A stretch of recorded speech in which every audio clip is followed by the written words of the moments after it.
ఇదే పెద్ద మనిషి చంద్రబాబు నాయుడు కొడాలి నానిని, పేర్ని నాని భార్యను కూడా చివరికి అని కూడా చూడకుండా ఆమెను కూడా కేసులో పెట్టాలని చిత్రహింసలే. అనిల్ కుమార్ యాదవ్ ఇక్కడ జిల్లాలో మీ అందరికీ పరిచయస్తుడైన బీసీ నాయకుడు, మంత్రిగా ఎదిగిన వ్యక్తి, యువకుడు, ఇలాంటి వ్యక్తిని కూడా దొంగ కేసుల్లో ఇరికిచ్చాలని చెప్పి ఏకంగా ప్రయత్నం చేస్తే ఆ కేసులో ఆ విట్నెస్ వెళ్ళి జడ్జి ముందర పోలీసులు నన్ను 3rd డిగ్రీ ఉపయోగించి నన్ను దొంగ స్టేట్మెంట్ తీసుకునే ప్రయత్నం చేశారు అని చెప్పి ఏకంగా మెజిస్ట్రేట్ ముందర చెప్పినాడు అని అంటే ఎంతటి దారుణంగా వీళ్ళు పోలీసులను ఉపయోగిస్తున్నారని చెప్పడానికి ఇదొక నిదర్శన.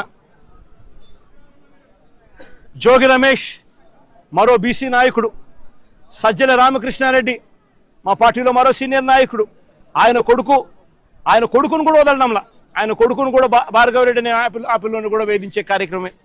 వైవి సుబ్బారెడ్డి మరో మా పార్టీకి సంబంధించిన మరో సీనియర్ నాయకుడు, ఆయనను ఒక్కడే కాదు ఆయన కొడుకును కూడా మళ్ళీ తీసుకొచ్చే కార్యక్రమం.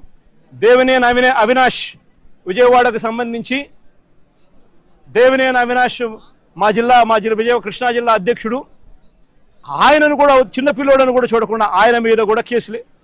తలసిల రఘురాం, అంబటి రాంబాబు, అంబటి మురళి, విడుదల రజని, దళిత ఎమ్మెల్యే చంద్రశేఖర్, బూచేపల్లి శివప్రసాద్, ఉషశ్రీ చరణ్, తోపదుర్తి ప్రకాష్ రెడ్డి, మాజీ ఎంపీ గోరంట్ల మాధవ్, మేరుగ నాగార్జున్, దాడిశెట్టి రాజా, అబ్బాయి చౌదరి, సుధీర్, సత్తెనపల్లి మన తరఫున పోటీ చేయబోతా ఉన్న క్యాండిడేట్, లేళ్ల అప్పిరెడ్డి, గోపిరెడ్డి శ్రీనివాసరెడ్డి, సిదిరి అప్పలరాజు, మరో బీసీ మంత్రి ఉప్పాల రాము, మన ZP chairman Uppala Harika husband, Mondithoka Arun మన పార్టీకి సంబంధించిన ఎమ్మెల్సీ దళితుడు.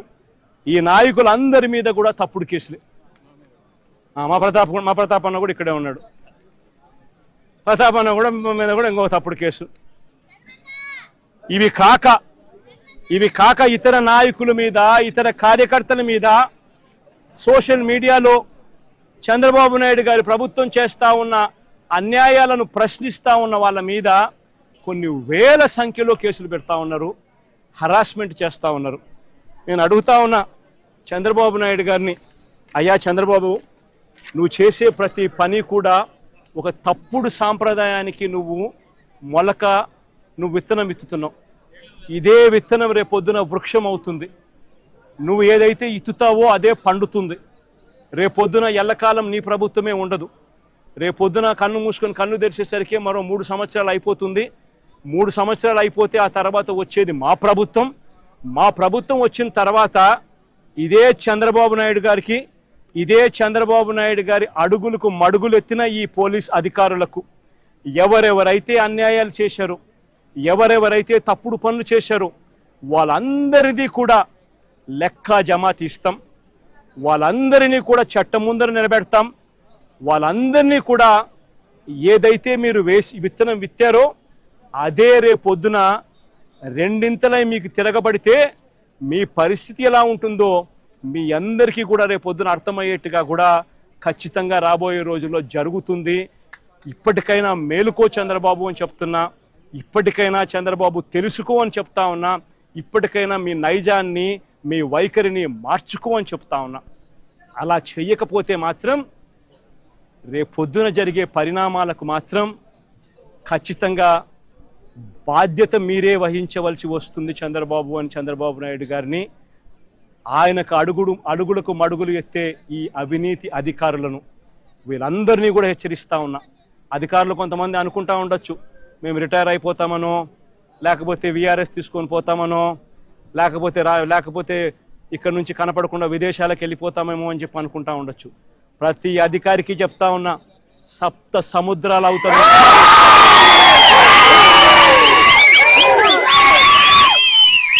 7 సముద్రాలు అవుతారున్నా చెప్తా ఉన్నా.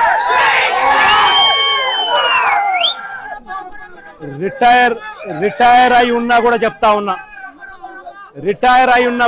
ఉన్నా, విఆర్ఎస్ తీసుకొని ఉన్నా కూడా చెప్తా ఉన్నా. ప్రతి ఒక్కరిని పిలిపిస్తాం. ప్రతి ఒక్కరిని కూడా పిలిపించి మీరు చేసిన ప్రతి పని కూడా చట్టం ముందర నిలబెట్టి మీ అందరికీ కూడా ఖచ్చితంగా శిక్ష పడేలా ఖచ్చితంగా అడుగులు పడతాయని మాత్రం ప్రతి ఒక్కరిని హెచ్చరిస్తా ఉన్నా.